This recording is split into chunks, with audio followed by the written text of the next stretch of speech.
Find other great podcasts like this one at podmoth.network. Oh, hi! If you're looking for another spooky and funny podcast to add to your rotation, check out Anything Bones, now part of the Podmoth Network. Hey Boneheads, I'm Sophie Schwartz. And I'm Caitlin Hart. And we're the hosts of Anything Bones, the podcast where we talk about bones and bone-related topics. Soph, what are bone-related topics? Thank you for asking, Caitlin.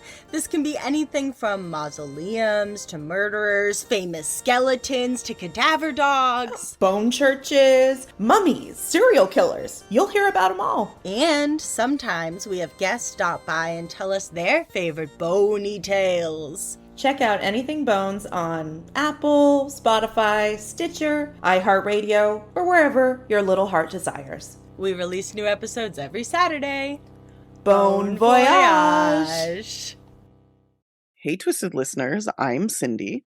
And I'm Diva. And this is Twisted Listeners, a podcast about murder And lists.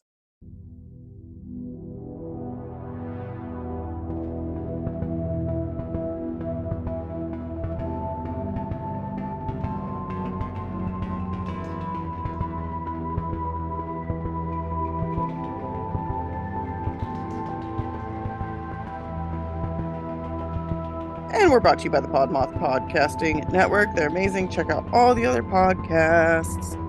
And if you'd like to join us on Patreon, you can do that at patreon.com/twistedlisters. If you'd like to join us on TikTok, my last one got a little bit of love. It's just at Twisted Listers. If you'd like to join us on Instagram, which just blew up recently, which is awesome, Yeah. you can do that at Twisted Listeners PCast. If you would like to send us an email with case suggestions, you can do that at TwistedListersPod@gmail.com.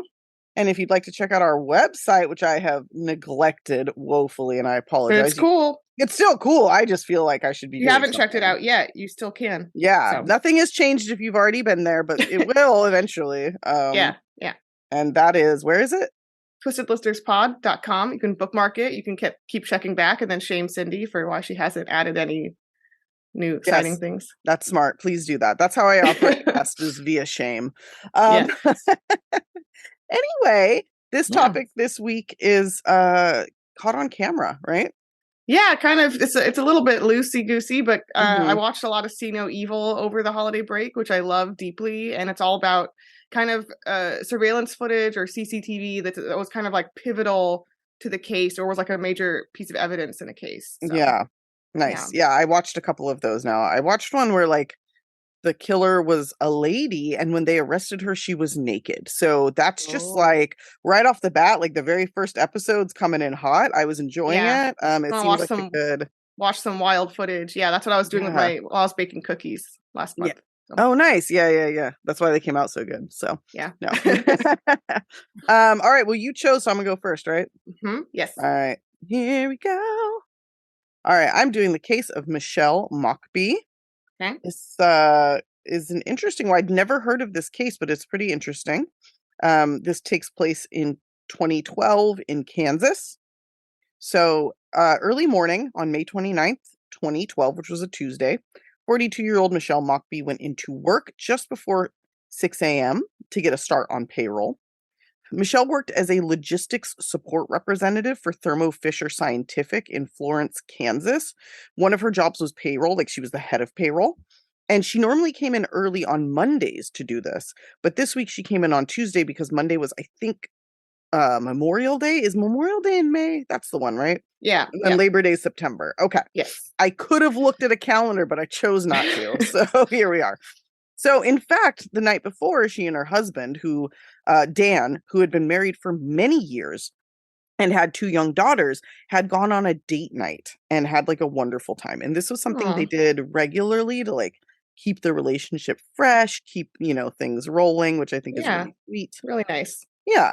So before she left the house that morning, she gave Dan a little kiss on the face. And also, Dan was her coworker, FYI.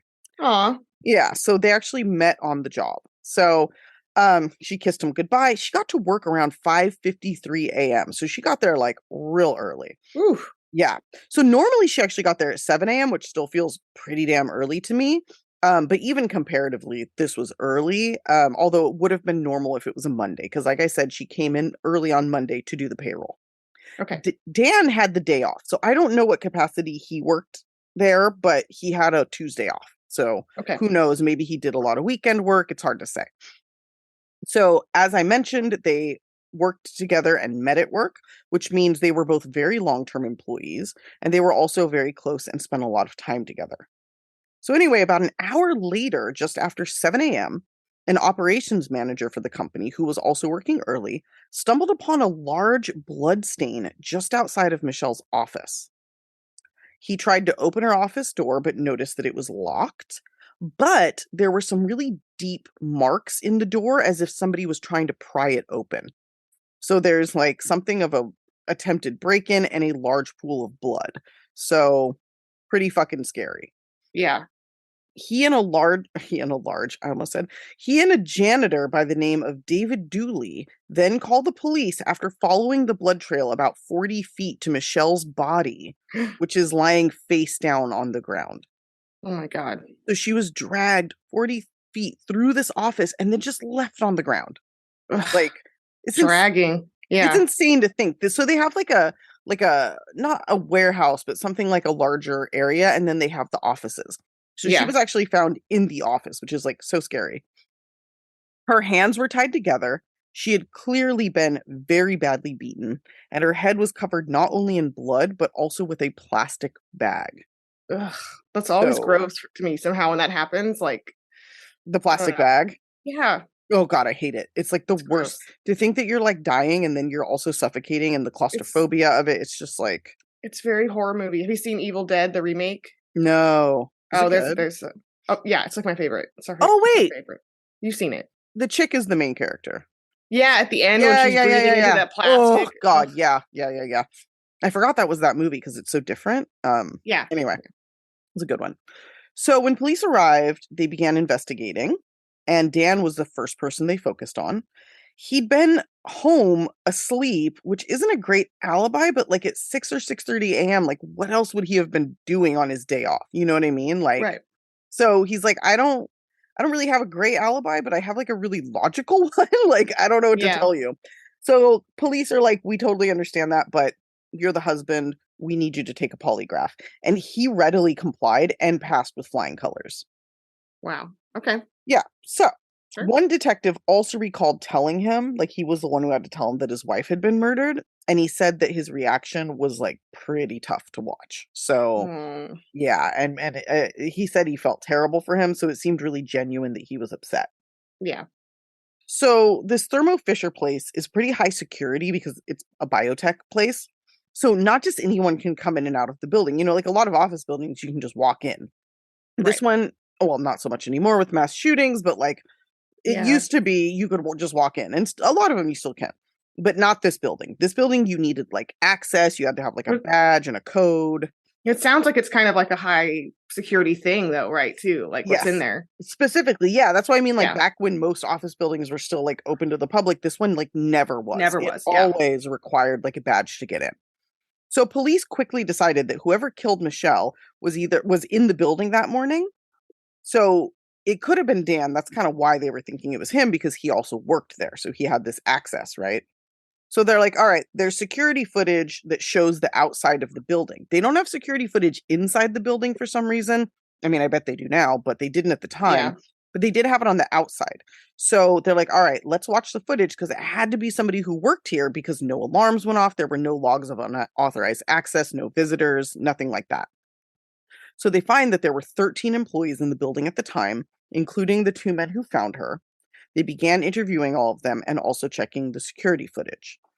What they find is that only one vehicle went in and out that morning, and that was that of the janitor, David Dooley, who was also one of the 2 men to find Michelle. When they asked him, like, hey, why did you leave? And the reason that they think the killer had to leave, by the way, is that nobody was covered in blood. There were no bloody clothes found anywhere. The murder weapon wasn't found there. So if it had been stashed in the building and then the person had changed, then maybe they wouldn't have had to leave. I should clarify that.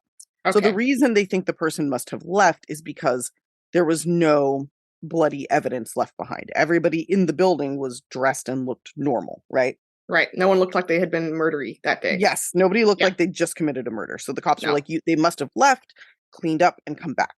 So they asked David here, why did you go home? And he's like, oh, I went home to check on my wife because I couldn't get a hold of her this morning and I was worried. Which is weird because, again, it's 6 a.m. Wouldn't she be asleep? Yeah, like, that's what I mean? Pretty early for that. Yeah. Yeah. Like, maybe she didn't answer the phone because she's asleep because it's prior to, or it's like 6 a.m. because he left right around 6:30 and got back to work at like 7. Okay. Also, it's important to note that she also worked at Thermo Fisher as a janitor. Okay. So it's Janet and David. So it's funny. It's Janet, the janitor, and her husband, David Dooley. And I'm not, it's just a fun little alliteration there. So yeah. In any case, both of them work there. He was gone for only about 30 minutes. But when they asked his wife, she apparently at first said he'd not come home. And I say apparently because the audio of the first interview with her is really shitty and unintelligible in many instances. Okay. And actually, a lot of the early recordings of interviews in this case are that way, which is a problem that comes up later. But essentially, the cops were like, we were having issues with our technology. Like, we were clearly trying to record these, but something was wrong. So anyway, they bring her in again, like a couple days later, and they ask her again. And this time she's like, oh, yeah, he did come home. He came home to change his pants because he ripped them while at work. So they asked David, why did you go home? Did you go home to change your ripped pants? And he's like, no, I just went home to check on her. So their stories aren't lining up. Now, Janet is deaf. So they were trying to like say maybe that's why there was a miscommunication as to why he was home. Also, like, not necessarily in their defense, but just to give perspective, like there have been times that Rory's come home in the middle of the day. And if you asked me why, I'd be like, I don't know. Like, I don't like at some point when you're together for a long time, you don't really care that much. You're just kind of like, keep track of things that closely. Yeah. And also though the deaf thing is kind of bullshit because I think you would still communicate, like you'd have a way of communicating effectively. Yeah. You wouldn't be like, oh, well, my wife's deaf, so how could she know? It's like, no, you would figure out a way to talk to each other. Yeah, like you probably know sign language or she reads lips or So the whole thing is kind of weird. So police are like, you know what, we have a really good suspect based just on this circumstantial evidence because literally nobody else left that day. But they still have no motive. So this is until they find out that David and his wife were triple dipping and getting paid way more than they should have for their work. So they had a contract to work there. And it's kind of vague. Like I've read like 10 different explanations and it doesn't totally make sense. But I think that they were paid like a lump sum or were given like a monthly, almost like a salary to do this work. But in addition to that, David was clocking himself in for hourly and he was clocking Janet in even when she wasn't there. So she was working like 2 days a week, but getting paid for 5. Okay. So they're squeezing a little extra out. A lot extra. So they're both getting hourly. She's getting hourly for time she's not even there. And they're getting like their contracted salary. So a lot of fucking money. And what they think is that David realized because she did payroll that Michelle had caught on. So that Tuesday, he decided to get there early and break into her office before she came into work so that he could steal the time cards in question in order to either throw her off or just dispose of the evidence. Because it was Tuesday, he didn't expect her to be in so early. And so it's thought that she startled him. Some sort of confrontation took place and he attacked her. Yeah, like, what the fuck are you doing in my office? Why are you trying to pry my office door open with like whatever? And then it turns into this big thing. And by the way, it was later determined that she had been beaten to death with an industrial tape gun. So the kind that you hold to like tape large boxes. That's insane. Yeah. And have you ever seen those? They have those big. I've used those. Yeah. Have you ever cut yourself on them? Because I have. I sure have. Horrifying. It has like super sharp little metal teeth on the end. Yeah. It's like a knife at the end. Yeah. Yep. So it was also determined that she had 4 separate devastating blows to the head. So each one of them could have independently killed her. And it was he hit her she was hit so hard that her brain had torn inside her head. Oh, so it actually split her brain from the outside. Ugh. It was also shown that both of her wrists were cut, presumably with the tape, the like metal part of the tape. and that one of her arms was broken, probably as a result of her being dragged those 40 feet after being beaten. So her hands were tied behind her back, and then it's thought that he grabbed one of her arms and used it to drag her body. This is absolutely brutal Yes. and drawn out. Yes. And also they do not believe that she was dead while she was being dragged. Oh, God. So, yeah. Very fucking brutal. Really fucking horrible. Police believe that after he attacked her, he put the bag over her head to make sure that she died, and then drove somewhere and disposed of the murder weapon as well as his bloody clothes. One thing they noticed in particular was that he was not wearing his required steel-toed boots at work and was instead in a pair of running shoes. And when asked to produce these boots, he could not. So, pretty suspect. He was arrested and charged, and when he went to trial, despite having basically only this circumstantial case, he was convicted. And what's weird is that the prosecution actually used the lack of evidence kind of as proof that he did it. So they used that camera footage as like, well, look, there was no bloody clothing or shoes, but we have footage of him leaving and coming back. So that footage helped to determine that he had taken all of this would-be evidence and disposed of it. And then came back in a new set of clothing, new shoes, and then, quote unquote, discovered her body. Right. They also said that when Michelle was found, she had all of the employee punch cards, like the time cards on her, except for David and Janet's. And that's likely because he took them because they knew that if they were found, they would immediately have motive. Because they'd be like, well, look at your time cards. That's why you attacked her. But them being missing is just fucking confirming the motive. Exactly. So the guy my thought is that he thought not only was he going to get away with the murder, but then he also was hiding them so that he wouldn't get in trouble for stealing.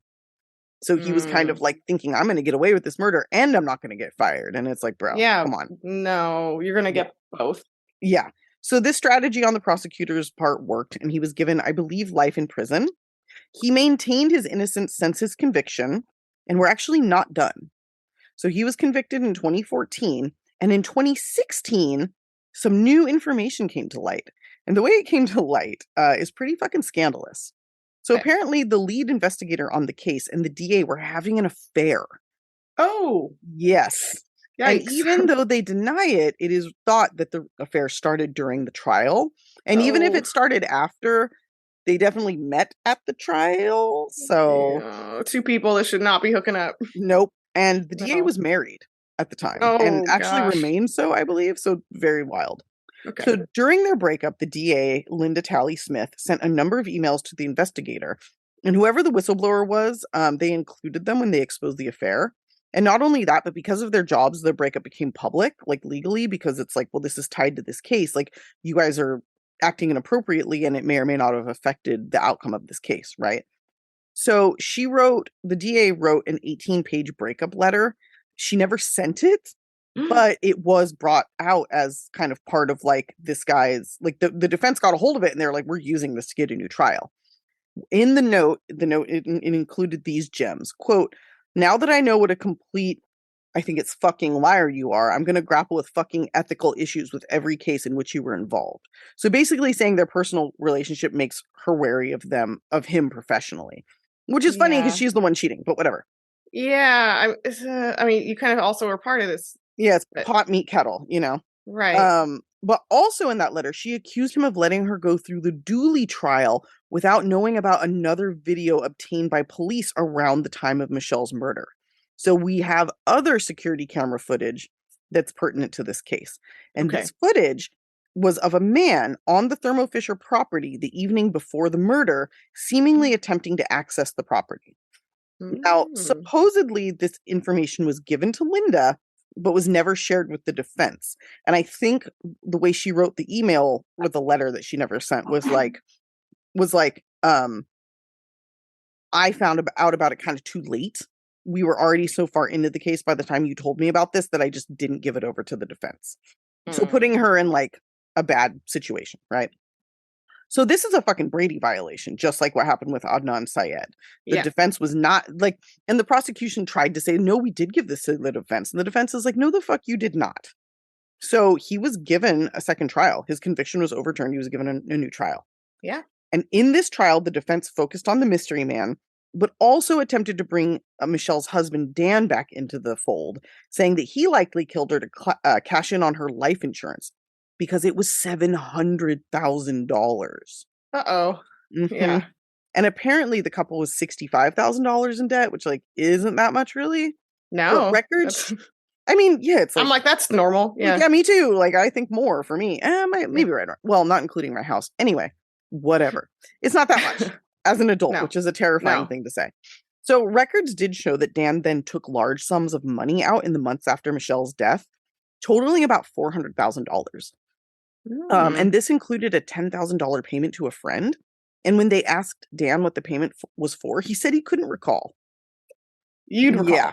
You'd recall that. Right? You sure would. Yeah. So the defense said the payment was for a hit, and they tied it to the man in the second video. The prosecution came out, and they are, and if you watch the video, this is true. They're like, the man literally walks up, and you can't see the front door exactly, walks up to the front door, and then walks away pretty much immediately. He's up there for maybe like 1 or 2 seconds. So at most, he would have like attempted to open the door by like pulling on it once, seen it was locked, and then like, meh, and left. Which it's like, not a great, like, yeah.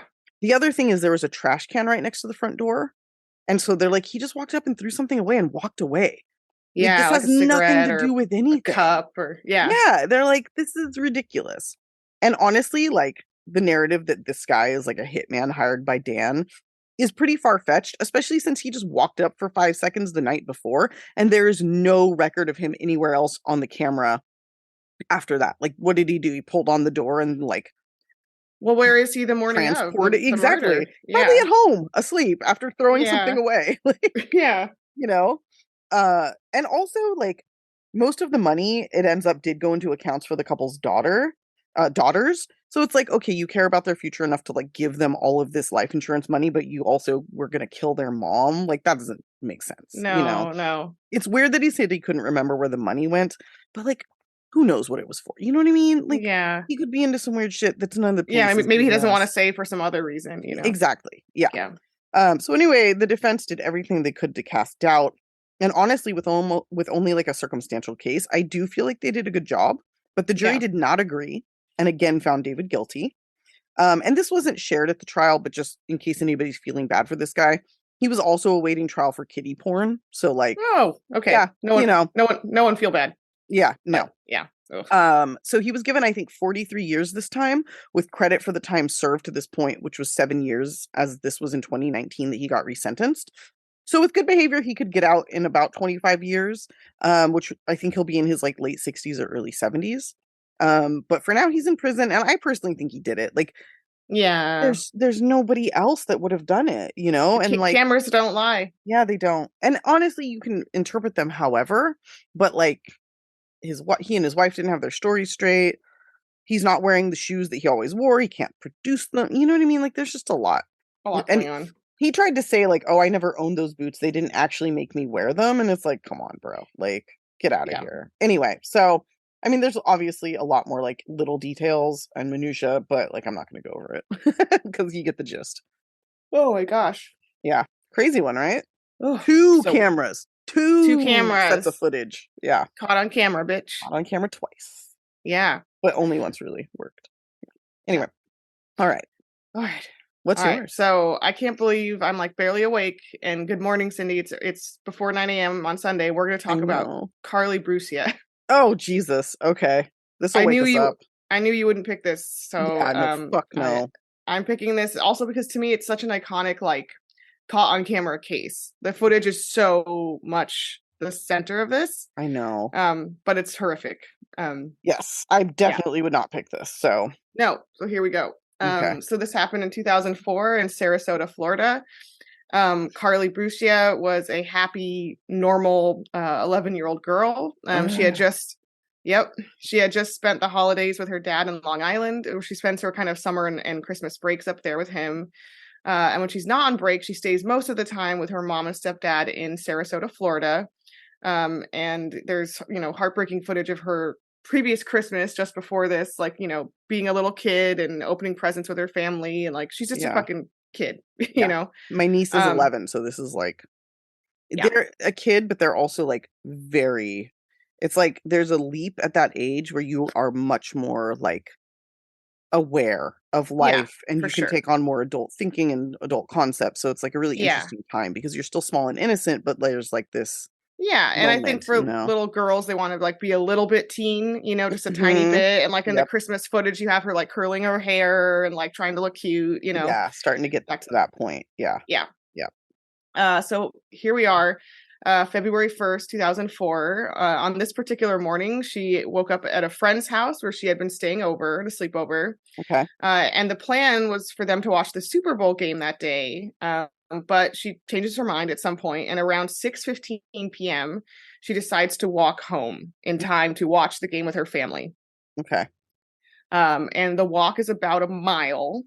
Okay. Uh, That's a lot for like an 11-year-old. I wouldn't. It's a lot, but she and her friends kind of, there's a little bit of a disconnect because her friends reportedly say, you know, she felt safe and they felt safe walking around the neighborhood and riding their bikes around the neighborhood. So it wasn't like particularly weird. However, it does seem like it was not okay with the parents that she did this, you know. Right. And where were the friends' parents? Like they just weren't around to stop her? Like. No. So what happens is Carly was also reportedly a bit upset that day as her mom and stepdad had been fighting in the previous days. So I think it's also kind of an emotional decision. Like, I'm just going to walk home. Like, she just wants that time to like, you know, to be for herself. Again, we're getting into the preteen times. A little preteen. Yeah, exactly. But like I said, it's not totally chill with the parents because the friend, Danielle's mom, as Carly's walking away, calls Carly's mom and says, "Hey, just so you know, she's fucking like walking away." Okay, so she knew, she just couldn't like really stop her. Like you don't really stop her, but the parents are talking. And right away, this is like an insane part of this case. Right away, Carly's stepdad hops in the car and drives towards where Carly would be walking, saying like, "Fuck that, I'll pick her up." You know, like. Okay, great, and that's good. So they did everything that they should do, besides short of like her. physically. Yeah, exactly. Yeah. The parents are talking. They said, you know, "Fuck this, we'll go get her." So pretty much right away, as she's leaving, almost minutes later, the stepdad is like trying to go get her and driving towards her. But Carly's nowhere to be found. As they try to, they search and search. The stepdad and the family, Danielle's family from, you know, which she left, all these different people and households are going out trying to look for her. They're calling around to all her other friends, and she's reported missing within a half hour of her leaving that house. Quick. Yeah. Really fast. Yeah, because she should have been home faster. She should have responded to calls. She has a cell phone. So it's like, it's all really fucking weird. It is weird. And by all accounts, she was responsible. I mean, they always say this in crime shows, but she was like responsible and called. And actually, she didn't have a cell phone. That's not true. But she always called and like let them know what she was going to do. Like, anyway, she was responsible. Right. Anyway, the next day, the police get bloodhounds to track Carly's scent, and they go down to the exact route she would have taken, basically. And the dogs do. They're like boop boop boop boop, you know, from Danielle's house out. But they stop, kind of tracing where she walked, and they stop near a car wash that's on the route. And at a specific spot in a parking lot that's adjacent to that car wash, and she would have walked through this parking lot as sort of a shortcut to get through her house. Like, we've all done things like this before, like walk through a shopping center to get across it, to get to the thing, you know. Yeah, you don't even think about it because it's just like so normal, you know. Yeah, it's just a shorter way. So police say, okay, this car wash is significant. They pull the footage from the motion activated surveillance cameras from the car wash, which are surprisingly comprehensive. This car wash was covered in cameras. That's great. Yeah, it is. They comb through all these different angles of you know, front, right, back, left, whatever the fuck. And finally, in one shot from the back of the car wash, that's only a matter of a minute or so, it is like the most horrific footage you can fucking watch. Yeah. We see Carly and a girl that they immediately know is Carly because it's wearing, you know, the red shirt and blue jeans, and the kind of has the big huge bag that she was wearing, listening to a CD player, kind of, you know, minding her own fucking business. And coming in from the top of the shot, and then we see a man walk up to her pretty quickly from the bottom of the shot, and he in about 2 seconds they have a very quick exchange where he clearly says something to her. Right. And later on, police will say that the way his right hand is in his pocket during that exchange indicates he may have said, "I have a gun." Yeah. Right? That would He may make have sense. quietly threatened her. Mhm. And in about 2 seconds, he grabs her forearm, clearly somewhat forcefully, Mhm. and very forcefully walks forward and pulls her by the forearm away out of the shot. Yeah. Yeah. Fuck. And the camera gets a perfect view, blurry, but full view of this guy abducting Carly, essentially. Ugh. He is a short, stocky guy with dark hair, and he's clearly wearing a navy blue mechanic's uniform. Okay. With a name tag patch. Yeah. Which, Good. unfortunately, the detectives actually, despite their best efforts, can't make it out. No matter how much they increase the resolution. So they actually release this footage to the public for information. Which I don't swear know. to God, they don't do that often, and it's kind of annoying because it's listen, we can fucking help. With something like that, it feels like the obvious thing to do, Yeah, and this footage blew up in the media. I was in high school at this time, and I remember seeing it. It was huge news. Yeah. It's obviously it's a totally brazen, open abduction of a young girl, almost in broad daylight. It's terrifying. Right. And the family, of course, is flipping out, and they describe being horrified at having to watch their child or niece or whoever being abducted over and over again on TV. Yeah, it's pretty fucked up. Having to be kind of traumatized by that footage. Yeah. Every can you fucking time. imagine that's your kid or that's your niece and watching that? No. 100% fucking. I mean, it's horrifying for an outsider, but yeah, you can't even imagine. I just scoop my fucking eyes out. I don't want to see that shit anymore. Yeah, yeah, and it's constantly in your eyeballs. It kind of reminds me how the 9/11 victims' families were like, I can't watch the towers fall anymore. Can you please stop? This is yeah, that's fucked. Yeah. So this, while intense, this police strategy does work, and they get tons and tons of tips. And one tipper call identifies the man as 37-year-old Joseph Smith, who is a local mechanic. There we go. And by the way, he has 3 children. This fucking asshole. Nice. Okay. Great. Father 3. That's great. And when the detectives look him up, they see that Smith was on probation for drug offenses and had repeatedly violated parole. But he was out and about. Okay. They review the car wash surveillance footage further, all the different cameras, and find that there's a yellow Buick, kind of pale yellow Buick, that was driving around back and forth by the car wash right around that time, and kind of suspicious configurations, driving around too much. Right. So police interview Joe, and they search the room that he rents, and they find the exact uniform. So they're like, check. Okay. And then they find some drug paraphernalia, which is enough to book him for violating his parole, the billionth time. So they book him for that. So he's off the street at least, while they keep interviewing. This all happens in a matter of days, really. Right. But his alibi is his landlord, Mimi, who initially says that she thinks he was at home, but then her husband is like, oh, no. Mimi's confused. He certainly fucking was not.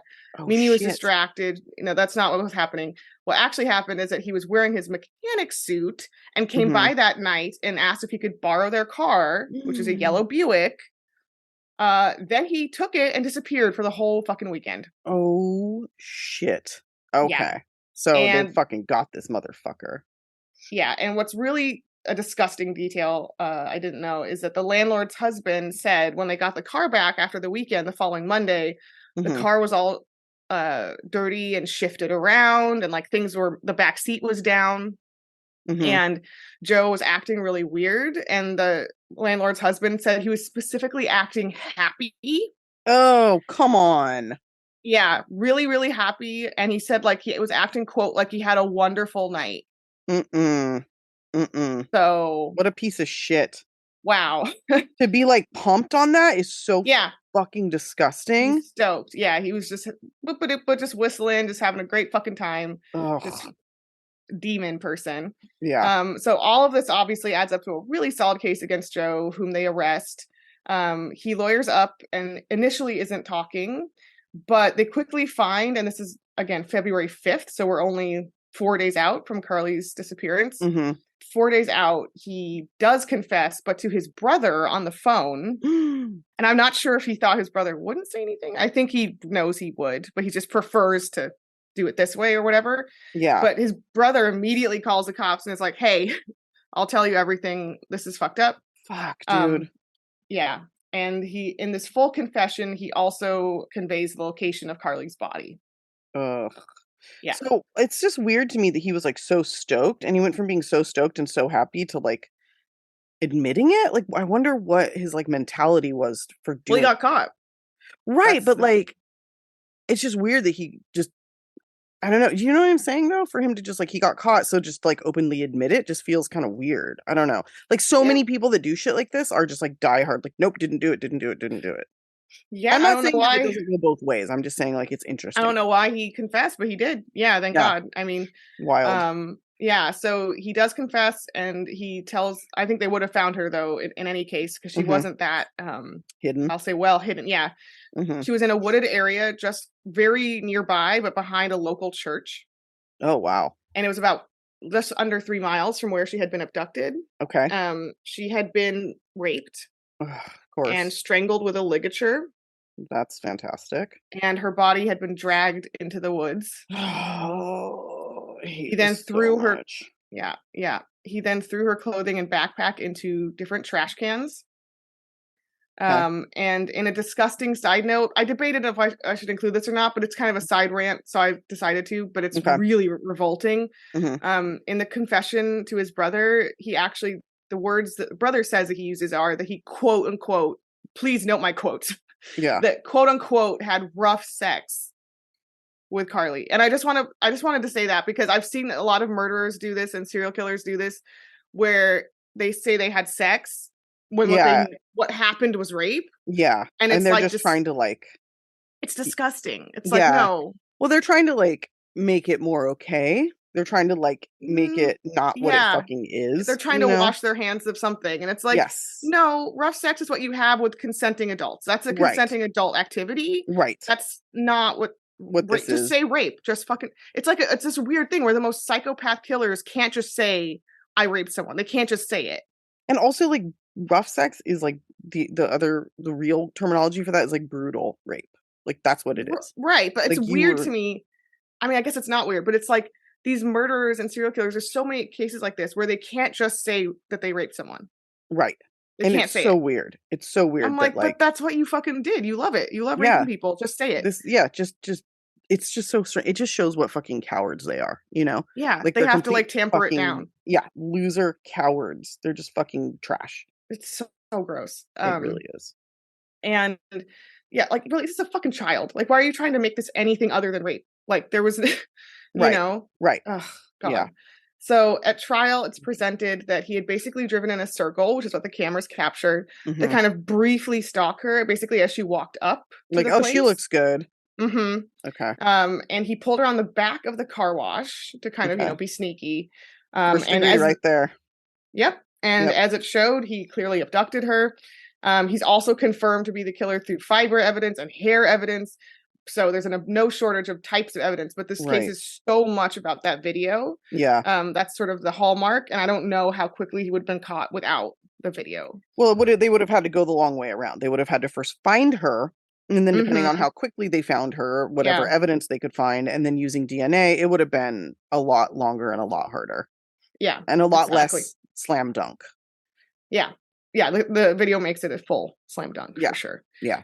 Like there you fucking are, dude. Like there you are doing it. And and now we have DNA because you fucking directed us to the body and we found it quickly enough to like, good. So he's obviously found guilty of first-degree murder and kidnapping and capital sexual battery. He gets the death penalty in 2006. Okay. We are in Florida.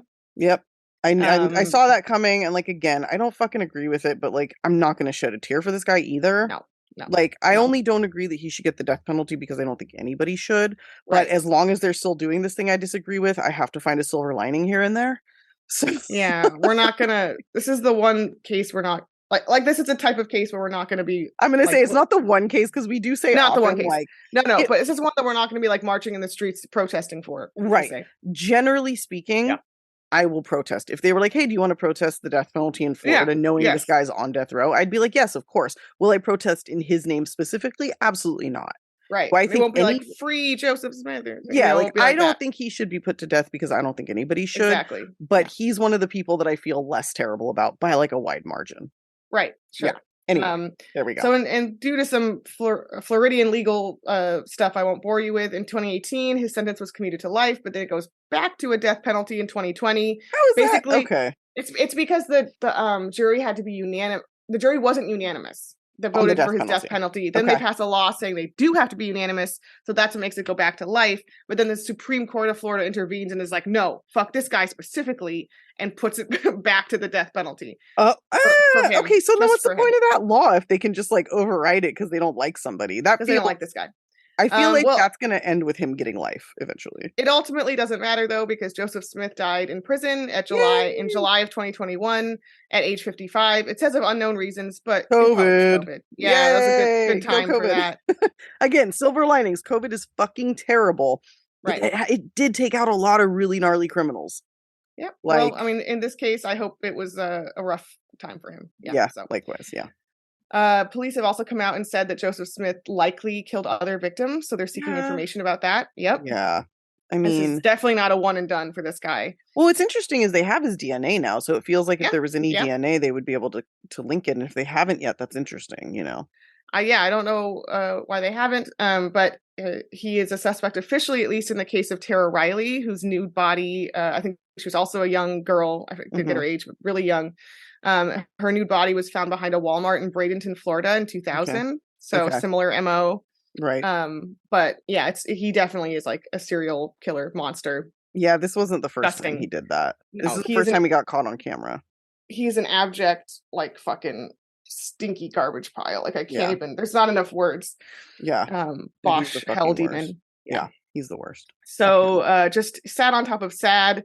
In case you weren't sad enough, Carly's mom actually lost custody of Carly's brother the following year, 2005. Oh no! Because after her daughter's murder, she turned to heroin. Oh God, yeah. Because in her words, quote, "Because the pain within my reality is too much to bear."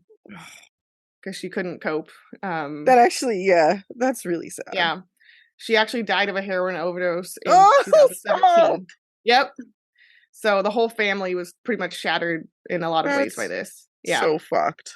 It's really fucking sad. Diva. That actually got me a little bit. Fuck.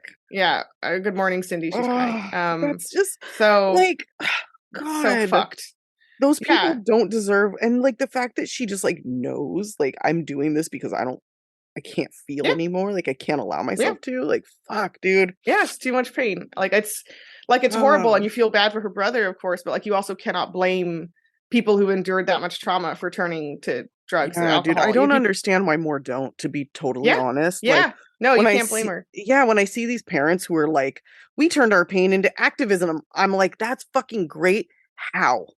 Like, how did you manage that? Because like, I mean, the shit that keeps me up late at night, and I'm not joking, like it literally actually does, is like thinking about anything bad happening to my kid. So like the reality of that is something that's like close to my brain. And like, I think about it. I do. Like, I think about this. Like, I don't think that I would be able to like end my own life, but I do think that I would have to do something so that I just wasn't in reality anymore. And like, it's completely understandable. Yeah. And so, to know the gruesome details of how fucking horrific it was, like to lose a kid in any way is horrible, but this is like so bad. Yeah. Oh man, what a fucking nightmare. Yeah. Lastly, just a tiny thing here. There was a law you might see if you look up this case called Carly's Law. It was actually proposed in the House of Representatives in 2004, but it never passed. Mm-hmm. And it was something that I think her parents were peripherally involved in, but it was kind of led by politicians.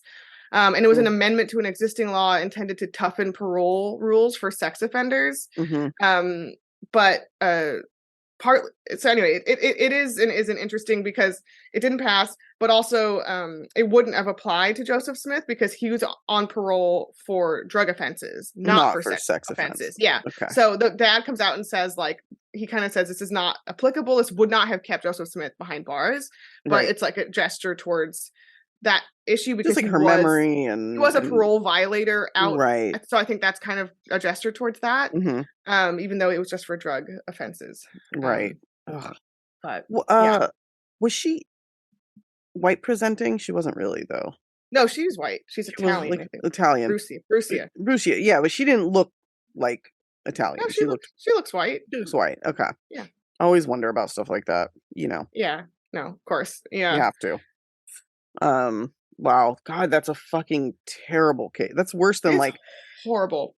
It's worse than I remember because I know the case, but again, it was more peripheral than the specifics. God damn, that's and just fucked that still from the footage and on See No Evil, watching that footage again and again is so fucking bad. And also the body language, you couldn't. And I'm this girl still when I go out, I'm listening to my headphones. You don't want someone to fucking come up and talk to you, No, fuck no. She was so clearly zoned forward, fuck anyone else. I'm walking home, you know, and to see him just go out of his way to fucking assault her it's so horrific because she's in her zone and you just see the moment that she gets ripped out of what the fuck, why is this guy talking to me, Yeah, and I mean I've had people come up and talk to me and it's terrifying.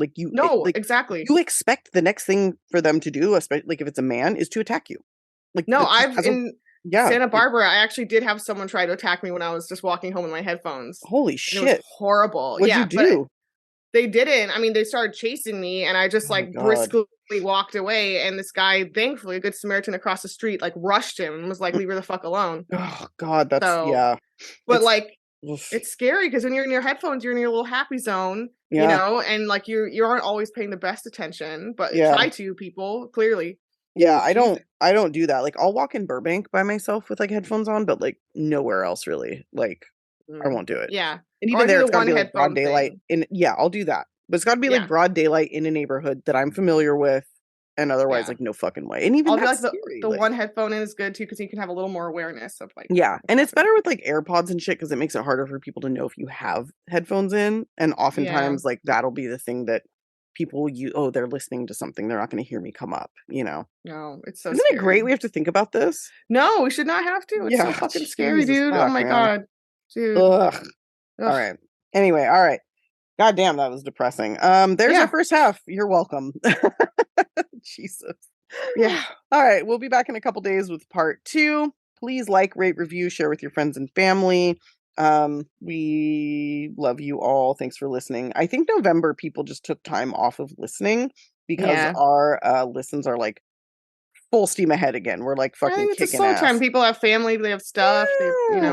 They're Thanksgiving. They're not trying to listen to murder. The 1 month everybody takes off. So thanks everybody for coming back in full force and listening and telling your friends about us. We love you. And until the next one, stay off our album.